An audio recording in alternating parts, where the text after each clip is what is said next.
Well, welcome everyone. My name is Jeff. I'm an estimator with SJ Hauck, and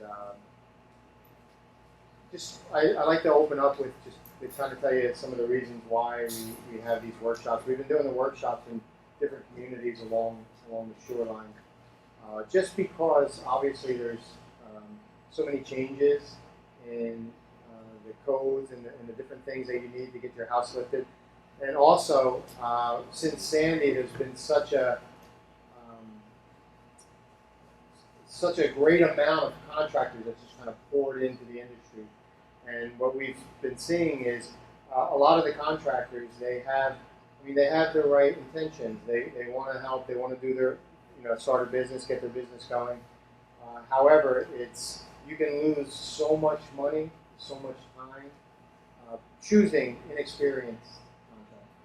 And so what we're trying to do is we're trying to educate the communities. We're trying to come in with the 30 years experience that we have with the company to just try to let you know what to look for, give you some tips on how to choose contractors, and a lot of things that you might not really understand or get about the whole house lifting process. And so what our hopes are that when you guys leave here tonight, you have a better picture of everything it takes to lift your house, because there's a lot of hoops you have to jump through. There's a lot of things that you may never see until you actually start the process, and that's when it becomes the most frustrating. And so what we're going to try to do is just kind of highlight those things, kind of let you see them, see the frustration that we have as contractors, and how we push through those things, and what experience means versus inexperience. And we just hope you get a lot from that. So we have a lot to go over, but first we'll talk about who SJ Hauck Houselifting are. I don't know if anyone's here. Has anyone ever heard of our company yet? Right, okay. So just a brief history of who we are. We're a local company that has been lifting and moving houses in New Jersey since 1984. My father moved his first house in 1984. My grandpa was a demolition contractor in Atlantic City since the 50s, and my great-grandfather was the plumbing inspector of Atlantic City. We've been around this area for a long time. And what we provide turnkey elevation services, also known as like soup to nut services. So basically what we do is we can take you through the process from just thinking about wanting to raise your house, putting together a preliminary budget, signing your contract, getting your design done, engineering done, working through that whole process, which is the design phase. We can then submit the permit, we can lift the house, build the foundation, we can reconnect the utilities, build the decks, do any interior finish work, exterior finish work, all up to the certificate of occupancy. So our services, we can do every single thing that's necessary in the project. And we can also just do sections of it as well. If you already have a contractor you're working with, we can just lift the house, or we can just lift and build the foundation. So that's the variety of our services. So we call ourselves a turnkey elevation service company. It sounds real cool, but we're a general contractor that strictly focuses on elevation projects. That's what it means. Before Superstorm Sandy, we were the only licensed and insured house lifter in Atlantic County. Like I said, we're from Egg Harbor Township. We're the only ones. And we have lifted more houses in the entire area of Atlantic County and Cape May County than any other company. We've done the most of this work out of any company. We know for a fact, Atlantic County and Cape May County. And we've won 3 international awards for our work. We just recently won an award for lifting the heaviest house. We're part of an international association, which I'll get into next. We've also won 2 awards for things that we've designed related to doing a lot of work over the water. Our company has over 30 years experience. I personally have 27 years experience. That's me when I was 3 years old, jacking the house up. So that's a bit on the company. The IASM, I like to touch on this as well. This is a very important piece to understand. This is talking about we're talking about the house moving industry, right? House lifting industry. That's what we're touching on a lot here. This is the bread and butter of the industry. This is the only international association of structural movers that exists. And this is the #1 vehicle that supplies our industry with education and information regarding our industry. House lifting and house moving is a very niche industry. There's no schools It's not like a carpenter can join the union and be an apprentice for 5 years and learn how to be a carpenter. They can go to college and everything like that. None of that exists anywhere. There is zero school. The only education that you can get is through the International Association of Structure Movers who are working within a company for a long period of time. The majority of all lasting house moving companies are generational. It usually runs through the blood. And companies that start usually typically have worked with the house moving company for a very long time. And then, go and venture out on their own or take over that existing company. So the industry's always been very small. But then when storms come through, the industry blows up. People come from out of state, and people start new. The International Association strives to provide education to the industry, but also stand up for the industry when it comes to legislation and whatnot. I was fortunate enough to be elected on the board last year, so I'm one of 12 board members. And what we do is we do a lot with the legislation that gets passed in New Jersey. We've been up in front of the DCA a couple times talking about different legislation that's getting passed in regards to the elevation process. Some of it's beneficial to us. A lot of it's not beneficial to us and not beneficial to the homeowner. And what we do is try to help, New Jersey make the right decision when making this legislation. Is it needed? Yes, of course, as long as it's written right. So that's where the association comes into play. My opinion is that if you're not part of the International Association of Structure Movers, you're not a serious house mover. It's just my opinion. Because if you want to learn and grow, this is where you do it. We have a convention every year. Last year the convention was in New Jersey, and we do a yard tour every year. And again, we were fortunate enough to have the yard tour at our yard. And what we do is we teach everybody else all our tricks of the trade and what we know. And that's where I've personally learned the most is from having the opportunity to visit other people's yards all over the country. So this is the key to the house moving industry. House moving, house lifting. One and the same. So here's a few projects we've done. This is in Ventnor Heights. This house is completely over the water. There's not a piece of it that's on land.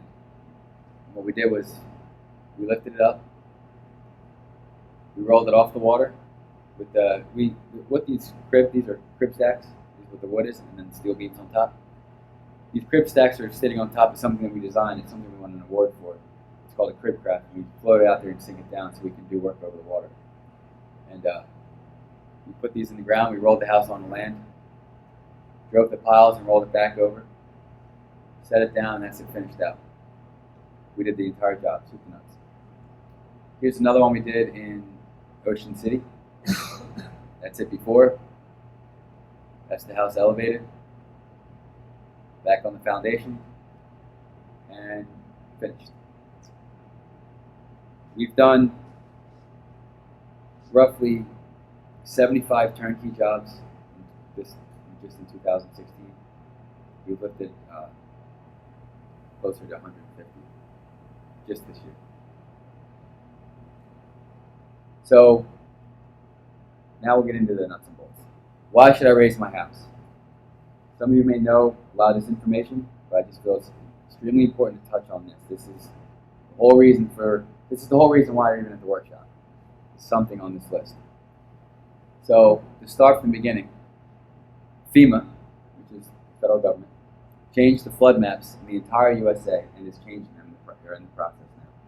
They've already been changed in New Jersey, but in the entire country, they're changing the flood maps. And what they're doing is they're raising up the base flood elevation. Right? So the base flood elevation is the lowest level of living space that you can build on code, wherever it may be. So around here, maybe 10. Up in Pennsylvania, it might be 400 feet, but it's based off of flooding. So there's rivers throughout the country that flood a lot, and FEMA, from global change, the global climate being changed and whatnot, they're adapting to it, and they're basically saying that you can't build that low anymore because of the repetitive losses that are taken on the structures that are built. So it makes sense. With that, flood insurance is going to continue to increase if your home is below that BFE. So now that it's changed, all the houses below it are going to have increased flood insurance costs every single year. So it's estimated 12% every year. Sometimes you hear $2,500 a year. But the reason why they're increasing is because over the past 11 years, there's been a tremendous amount of flooding, a tremendous amount of hurricanes, and a tremendous amount of flood claims. And what happens to the flood insurance companies when they have a tremendous increase in flood claims? They pay out a tremendous amount of money consistently. Flood insurance is subsidized by the government, right? And they're in the red right now. Flood insurance companies can't withstand flooding. All these houses that are high risk or too low, they need to be compensated for it. So if your house is below the BFE, they're going to increase your flood insurance. There's a huge problem behind all that, if you think about it. If your house is below the BFE, it's going to devalue in price, right? The value of it's going to decrease, and the flood insurance is going to increase. So what happens to a municipality when property values decrease? Does anyone know? Taxes decrease, right? Tax revenue decreases. And then what happens when flood insurance increases? Your payment increases, right? Your flood insurance could be as much as your mortgage payment. So that impacts the people that live there. So what may they want to do? Head west, right? Yeah, head west. So what does that really, now what does that do? Now what does that do for the municipality? Puts them in a real tight spot because the tax revenue drops quickly. Yeah, communities will go down. This is a crisis in the entire country, or it's becoming a crisis in the entire country. So there's a lot of grants that go around. The grants are really driven to offset this problem. And that's why you have the government giving out grants. So that's a huge problem, especially when you take into account that I've heard statistics of there being 3 million houses that have mortgages. And if you have a mortgage, you have flood insurance. So there's 3 million houses that have to have flood insurance that are below the BFE in the United States. So on a countrywide thing, if you look at it, it's be pretty impactful. So with that, like you said, your property value will devalue and your flood insurance costs increase, which will make selling your home more challenging because the way they write mortgages, there's a back-end ratio, and they take in the mortgage, the taxes, and the insurance costs on that home and add it up against your yearly income. And usually it's 40%. Well, now when your flood insurance is $1,500 a month or $800 a month, you make a lot more money to buy a house. And then also buying that house, it's devaluing in price. And some mortgage companies won't even write it because of the risk. They won't even put a mortgage on it. And it's just starting to happen now. We get more and more calls about people not being able to sell their house because it's not above the BFE. So it's causing a big problem in communities, for sure.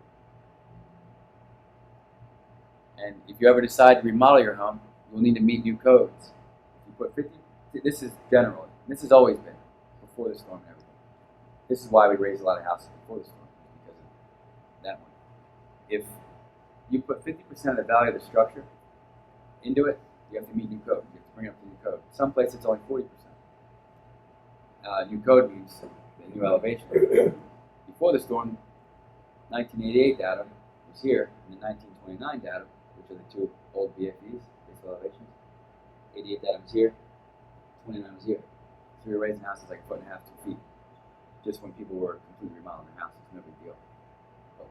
But now, it's 88 down here, and the new one is, 4, 5, 6 feet higher in a lot of places. So it's causing a widespread house stuff. So I mean, the widespread houses are below it. So if you want to remodel your house, you probably have to meet the code. And then we can't forget about the big one, potential flooding. It can and probably will flood again sometime. Just like down here in Wildwood, Jonas hit in December. We were just signing a contract with someone to raise their house. We were right on the cusp of signing the contract, and Jonas came in and wiped out our whole first floor. All our furniture and the walls. The walls were wet up to 1.5 feet. So then we had to revise the numbers and put in there to gut the whole first floor again. And it was a shame. It was really sad too, because it was like they were working on it. I mean, they had plans done, everything.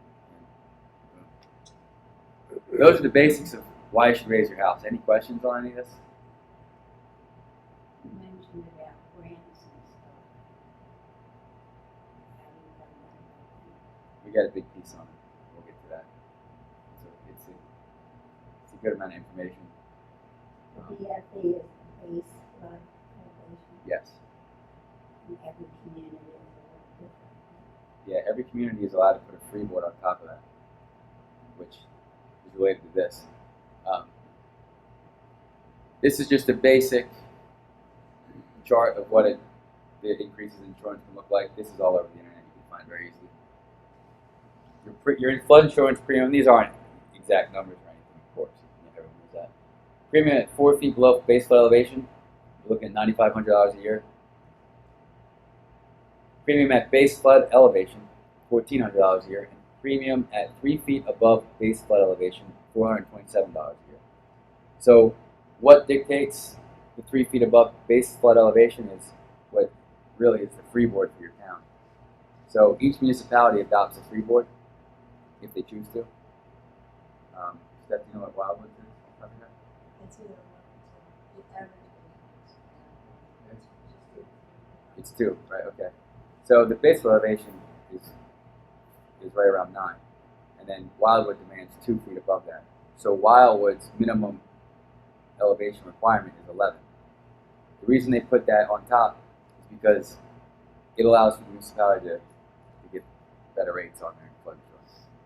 That's where that comes from. So like Ocean City's is 3. Some, like a lot of places up north, don't have it. Like Brick and stuff, it's just 9.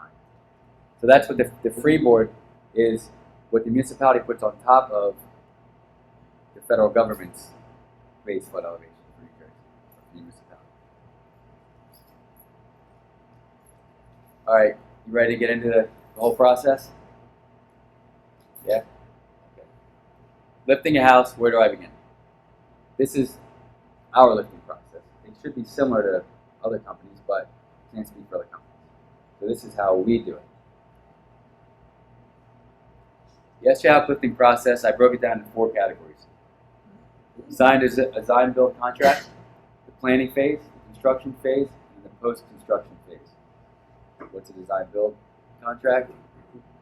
Design build contract is when you sign a contract with the contractor, and he takes care of the design phase as well. So he hires the engineer, the architect, he deals with the surveying, and he works with you very closely to get the project designed how you want it. That's a big chunk of the work, is the design phase. We're lifting your house, okay.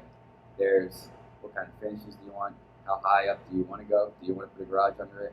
How big decks do you want? Is there any upgrades that you want? Do you want an addition in the back? There's a lot of work that goes in the design phase. We don't want it to just look like a castle, just jack it up in the air, put on the foundation, have a bunch of steps coming down. There's a lot of aesthetic work to it, so on and so forth. And also, we need to keep it within your budget. If you have a budget to work with, we can help you keep it in the budget. Let you know if it's going to keep you in or out of the budget that you so choose to keep. So, first thing, you call the phone, say when your house lifted, the sales rep does a site visit. He schedules a time to come out and visit you, hopefully you can be there. He measures the house, takes pictures of the crawl space, gathers a bunch of information, gets information from you. He gathers all that information and brings it back to the estimator. The estimator then processes that information into a preliminary estimate, which is a budgetary number based off of what we assume needs to be done in your project. Now, we can't encapsulate everything because there's still things that may not be decided on yet, which is okay. But at least we have a working budget to go forward with. The way we come up with that preliminary budget is we take into account the existing conditions. If your house is 24 by 40 feet, chances are it's still going to be 24 by 40 feet once you lift it, so we can calculate how much of a foundation you have to build under. The assumed work necessary, well, we know that we're lifting it, we need to put in X amount of block. The average height down here we lift out to 6 feet, so 6 feet is 8 courses. We know we have to put 8 courses of block. We assume that we'll do 8 courses of block. And work that you would like done to your house. You tell us you want to upgrade, you want a new kitchen, you want new siding, roof, whatever it is you want. We'll gather that information and work up some budgetary numbers on it. Then at that point, we sign a contract with that budgetary information in place, and we then begin the design phase, planning phase. So with the planning phase, it takes about 3 to 5 months. Sometimes it can be quicker, sometimes it can be longer. But the average is right in this realm. It takes cooperation from everybody. It's kind of really in-depth with the contractor, the design team, which is the engineer and architect, and the homeowner.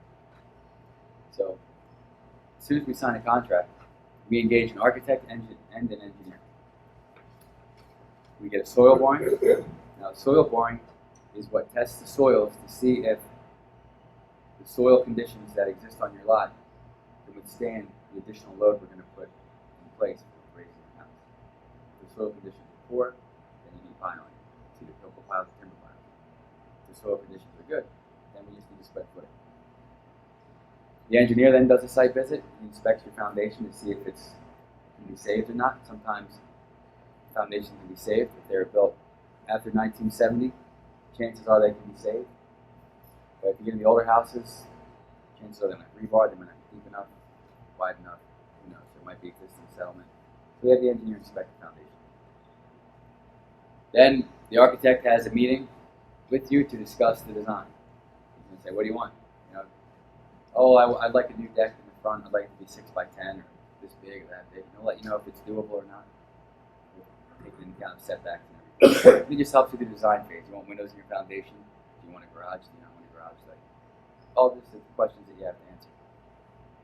Once all that's done, we approve the final drawings, and then we have another meeting with you. And we go over creating an actual estimate. We detail out the scope of work. What is it exactly now that we are doing? You know, because originally we might have said, we might have agreed on a 5 by 5 deck, but through the design phase we realized we want a 6 by 10 deck. Okay, well, we're going to re-estimate that. And we're going to re-chisel out the budget to be exact and to be accurate for what the project is. Through that whole design phase that we're working with you to make sure that the job doesn't get out of control, and you know, we originally said it was going to be $140,000, now all of a sudden it's $300,000. That's why we want to work with you through the design phase, because it's hard for a homeowner to find out how much things cost, and the architect can't really give you accurate information because he's not a contractor. So we work with you through that. You might say, well, I really want this composite deck, but I don't know if I can afford it. Do you think it'll put me over budget? So let's run some numbers on it, let you know. We run those numbers, let you know. It fits in your budget, we should be okay. Or, sorry, we're already looking, you know, up at this level. You know, we might want to look at some other options. Once the actual estimate is done and the scope of work is nailed down, we sign on that actual estimate. That's our new scope of work. That's it. That's the real deal. And we submit for a permit. When we submit for a permit, that's Steph's department. We create a jacket. We get a bunch of subcodes in there. We get the drawings in place. We submit to the building department. They have 21 days to respond. Things that the permit needs: it's a checklist for the town, the engineered drawings, surveyor documents, you know, which is the plot plan and whatnot. And like I said, they have 20 days to respond to it. And they might respond with rejections, so then we have to take that information back, reprocess it, give it back to them. It's just a back and forth operation with the building department. And we offer that entire service for you. We'll take care of the whole thing. The only thing you have to do is pick up the permit and pay for it. You also have to get your disconnects. So we'll get into the disconnects, but the permit app in North Wildwood needs all of this stuff. So it's a little extensive, but like I said, we do it all the time, and we get all the stuff together for you and submit.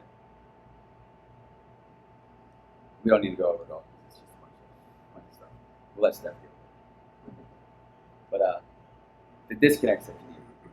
So this is an important part of it. The homeowner has to be involved in this part of it because it's your electric, it's your gas. We aren't legally allowed to disconnect it for you. You have to get a letter from these 5 entities. You have to get a letter saying that there is no electric to the house by Atlantic City Electric. You have to get a letter from Comcast saying that there is no wires or Comcast being ran to your house. You have to get a letter from South Jersey Gas saying that the meter's been removed and the gas is disconnected. Water and sewer come from the municipality. And Verizon Telephone. Again, you have to make sure that there's no wires run. If you don't have Verizon or Comcast, you still need a letter from them. So, as far as the start time, to move into the construction phase, out of the planning phase, a lot of that has to do with the timing of when the permit is issued and the disconnect letters are delivered. Because they won't give us the permit without giving them disconnect letters. And you can't get the disconnect letters without moving out of your house. Unless you live there with no electric, gas, water, plumbing, right? So, what we do our best is we strive to get the timing right. It's a timing thing.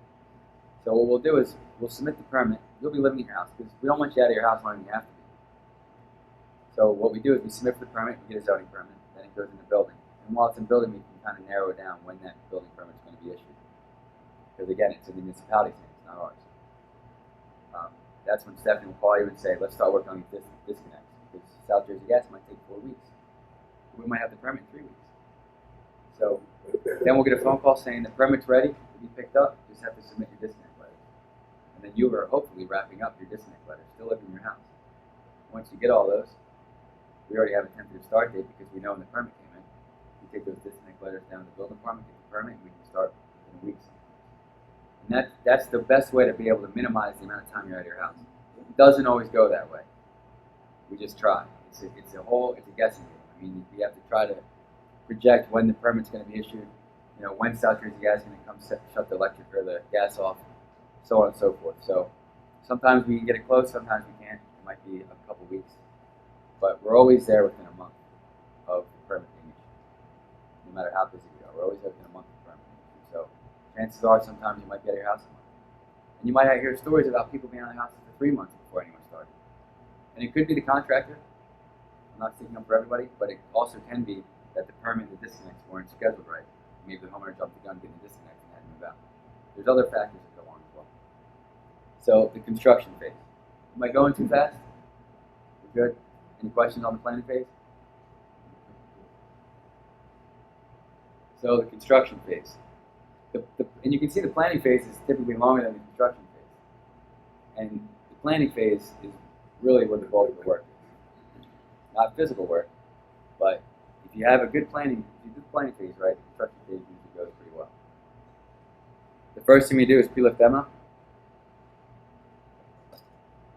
What that is you'll be out of the house, and we'll come and we'll remove any steps off the house, any decks that aren't getting lifted, any old utility chimneys, landscaping, anything that's in the way of the project. Lifts in the house, building foundation, send it back down. Crew will come out, clean all that out. Then our house lifters come in. We slide beams in the crawl space, put in our cribbing, set our jacks, we jack the house off the foundation. And at that point, it's a pivotal part of the whole project. It's right there. Once the house goes up, we have to bring the engineer back out to inspect the existing foundation and inspect the existing floor system. Because no matter how hard you try to plan, when the house is down here, it looks one way. But then when it's way up here, it looks a different way. So we re-inspect the foundation because maybe it can be safe, maybe it can't. We need to inspect that. And also the floor system. You have to make sure that the plans match the exact way that the floor system is. Because that's kind of what can delay these jobs. If you override that spot, just keep it running, and then you realize that plans you're building off don't really match the way it was designed. You can run into problems down the road. So right away, we call it the engineer. Let's redo these plans if we have to. A lot of times we don't have to, but no matter what, you can't see everything when the house is sitting on the ground. When it goes up, you can. So we just take that. We have a great engineer. We turn the drawings right around. We won't even stop working. Do it right around. Then what we do is we build the foundation. If helical piles have to go in, does anyone know what helical piles are? Helical piles are screw piles, yeah. The reason why we use a lot of helical piles is because you need low overhead clearance to install them. You only need 6 feet of room to put them in. So we're jacking up these houses on tight lots. We can't drive through the piles. We need 30 feet of overhead clearance to put a piling in. But when we jack the house up, we only need 6. So you do helical piles if the soil conditions are poor. We can do timber piling if we move the house out of the way. So if you don't need any, great. It's just an additional cost. But then what we do is we pour the footer, lay the block, put a sill plate on top of that. Sill plate's a layer of wood that we put on top of the block. Connect the house to the layer of wood, which is connected to the foundation, so the house doesn't blow away in storm. All that's done, and we set the house down to the new foundation. Once the house is down, we perform any exterior work. We start building decks. We start running new sewer lines if they're going in. We'll do the siding. We'll replace windows. We've got to get a lot of exterior work done. Then we reconnect the utilities. We run the electric, any HVAC if that's going in, plumbing, and then we have to do the fire. Once all that's done, we do the interior work, painting, sheetrock, flooring, new kitchen, whatever it is that we're doing on the interior, if anything. Then we do a final grade, clean up the site, then we do a punch list. We walk the job first. We see what we can come up with that, needs to be adjusted, fixed. We always need a punch list. And then we walk it with you to make sure that we didn't miss anything that is to your standards. We then execute the punch list. Then it's into the post-construction phase. This is the inspection process. There's inspections that are gotten through the entire process. what inspections are the way that everything works.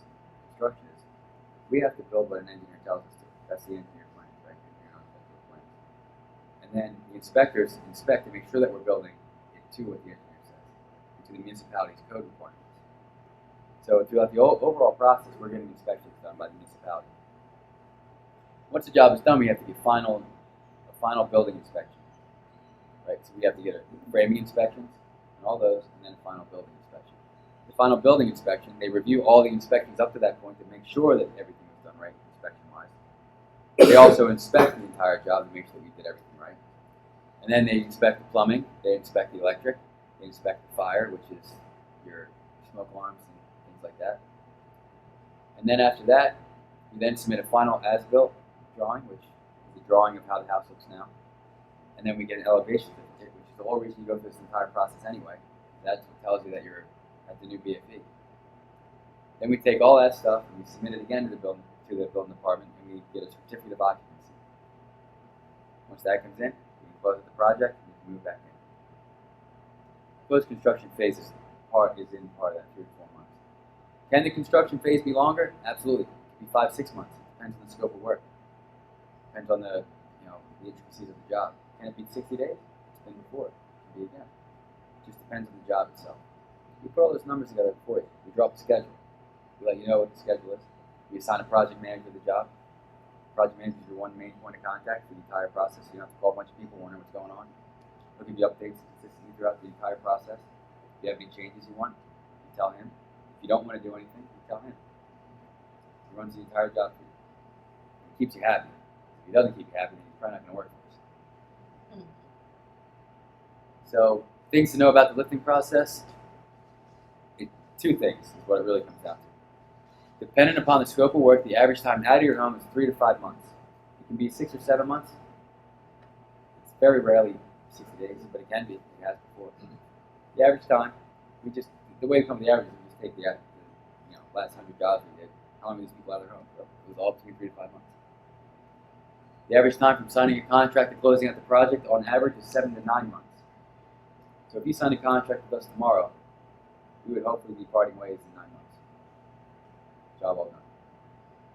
So it's a lengthy process. We have a lot of work to do together. And if you wanted to start, like for instance, if you wanted to start your job in September, well, September 29th is 90 days away. So the planning phase, we would have to move like lightning to get everything in place and get a permit in 90 days. The engineer drawings. If you already have plans done, does anyone have any engineer drawings done already? No? That's okay. Some people already have them done. It would be a little quicker because we got one chunk of the pie done.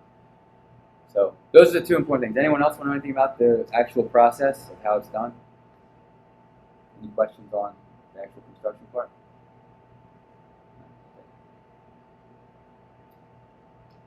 So how do I know if my house is worth raising? Anyone ever asked themselves this question before? How do you know? It boils down to 2 things. It's either a structural reason or a financial reason. What's a structural reason?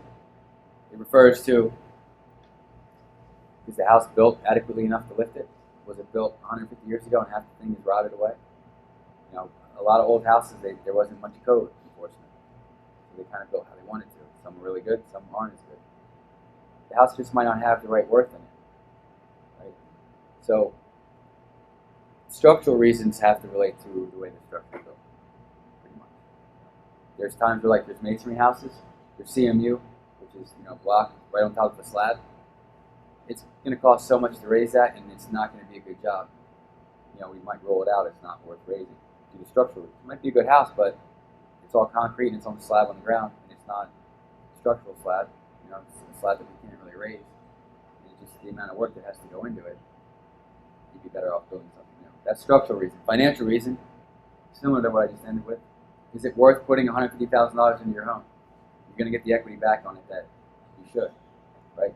If your house is worth $250,000 now, and you put $150,000 in it and it's worth $260,000, it might not be worth it, right? It all boils, every single thing comes down to those 2 items right there.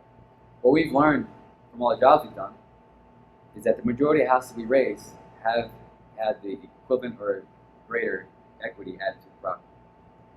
We raised a house in Ocean City, and the homeowner said our job was about $100,000. It was a small little house, up and down.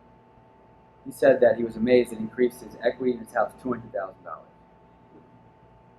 And if you study what's going on, the trends, that the difference between the value of a raised home and a not raised home is going to become greater. This is going to go lower, this is going to go higher.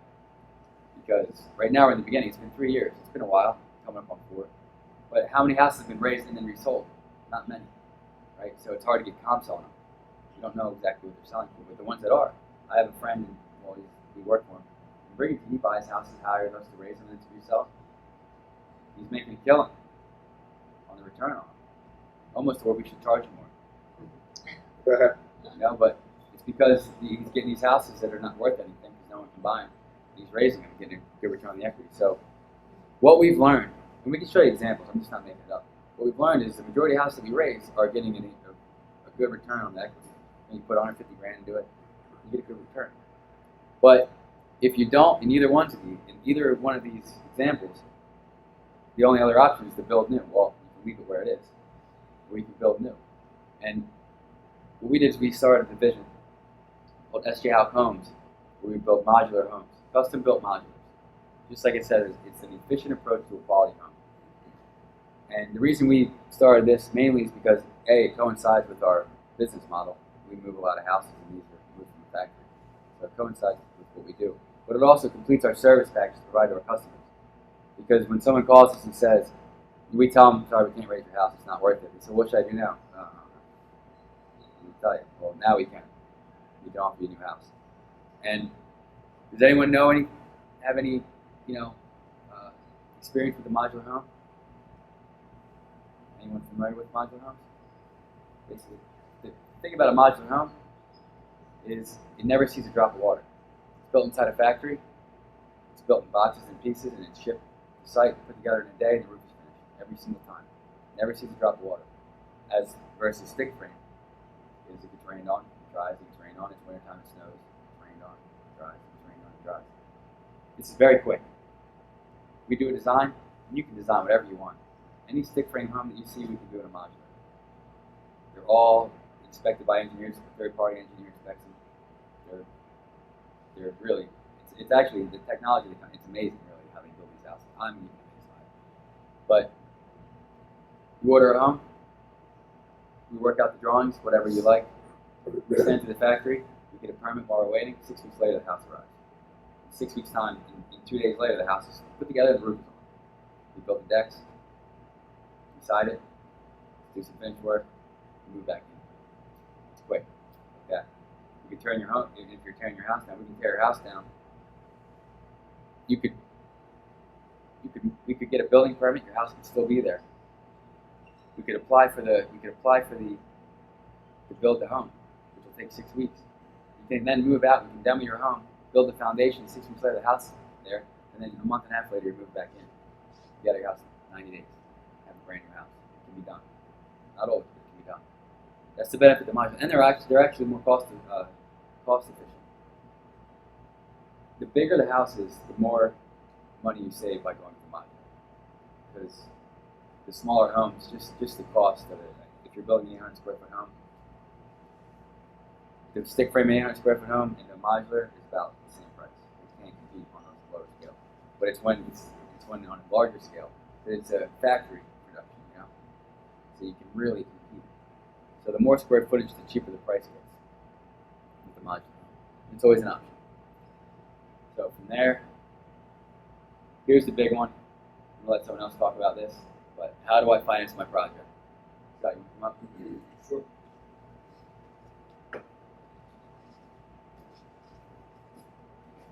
Does anybody have any grants, applied to any grants? FMA, REM, I know how you have. Anybody else? There's essentially 3 ways of financing a project. One is through a grant, like Steve has kind of mentioned throughout the project. One is out of pocket. You have the extra $150,000 underneath the mattress or somewhere you want to use. Or one is through, different loans, different vehicles. 203K, things like that. The grants, again, it's all basically FEMA run. The FEMA originates all the grant programs out there. This depends on who manages it when it gets down to this level. Most of it's the state or the municipality. You have REM, HMGP, ICC, which is through your flood insurance company. All right, most, if not all, flood insurance policies have that written in. It's up to $30,000. One of the biggest criteria is you get a letter from your township saying that you're 50%, or you had 50% or more damage in your home, substantial letter, a damage letter. You turn that into your insurance company, you get approved for the ICC grant, you get $30,000. I'm sorry? Yeah, the township has to designate that you were substantially damaged. Correct. And then FMA, which is flood mitigation. The unfortunate part is each one of these grants right now is closed. FMA actually just closed recently on June 15th. All applications had to be into the state. The good news is that one will reopen. They're going to start accepting applications. The downside to that is it's more of a grant where they're going to find you rather than you find them. You've had to have 2 substantial repetitive loss claims on your home due to different flooding or hazards, all right, to even qualify. The good news is it's not primary owner. You can have 15 homes, it doesn't matter. You just need to have those 2 substantial loss claims on,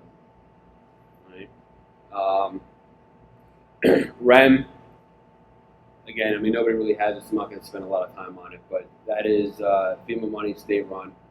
All right, it was a grant that I'm hearing is going to reopen. Don't know when, don't know how the program's going to change.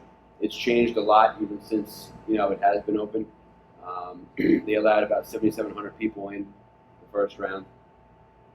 Again, don't know exactly when it's going to reopen or how it's going to reopen, but it was people who applied were afforded up to $150,000 to complete the loan. All right, it was more of a gap kind of grant. They were taking what each homeowner realistically would get from the insurance company, take that money up to the 150 with REM, and you'd be able to complete the project. Again, real quick, FEMA, since the BFE, they originate all of the grant programs. They are, the money, basically. They're giving the money out to the state. For REM specifically, New Jersey manages that grant program. FMA is a little bit different. FMA, the actual municipality, is getting the grant. They're applying to the state. You guys become sub-applicants to the municipality. The municipality turns into the state, and then eventually they will choose who is awarded the grant. Within REM, and I'm sure FMA, I'm just not sure exactly how they're going to dish the money out, how they're going to manage the program yet. Once they make determination of who gets approved as early as September, then we're going to really start seeing how the program is going to run all together. But you get assigned a project manager, and then they provide a scope of work, things that have to be done to meet the criteria of receiving. We offer a financing package. All right, there's a lot of different vehicles that may apply. Each situation is a little bit different. If you currently have a mortgage, a second mortgage, no mortgage, what you're overall trying to achieve, how much money you need to achieve what you want to achieve. So we have a financial advisor that works for us. She'll sit with you, she'll talk to you, get all the facts that are needed pertaining to your own individual situation, work out the very best program to fit your needs. That's not going to completely break the bank, and then that's just another way of completing the project. Because the unfortunate reality is, the longer things take, the longer it takes more grant dollars to spread out to everybody. It's really only hurting you. Cause longer that your house is below BFE, longer for your flood insurance to raise, more money coming out of your pocket.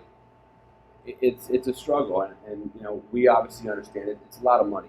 It's not like you're just remodeling your kitchen or remodeling your bathroom. This is major construction, up in excess of $140,000, $150,000.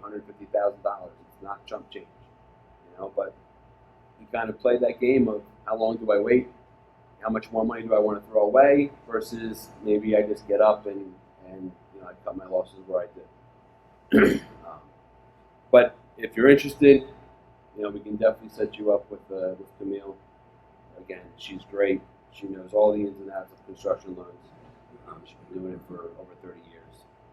It is a great option if it does fit your needs. It's not for everybody, but if you think it might be for you, it's definitely worth at least talking to her. Just kind of see what it is she can do for you. And then how do you manage all this? It's obviously hiring a great turnkey elevation company, right?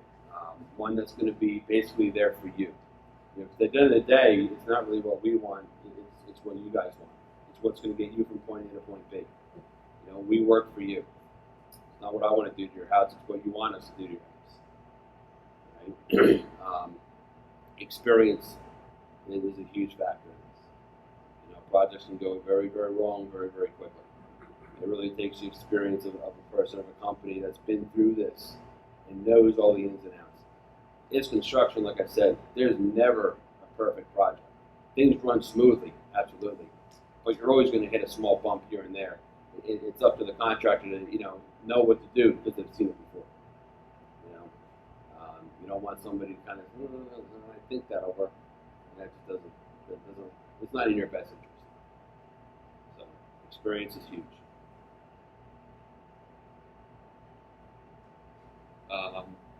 Steve, you want to come back up and finish this? Okay. Yes,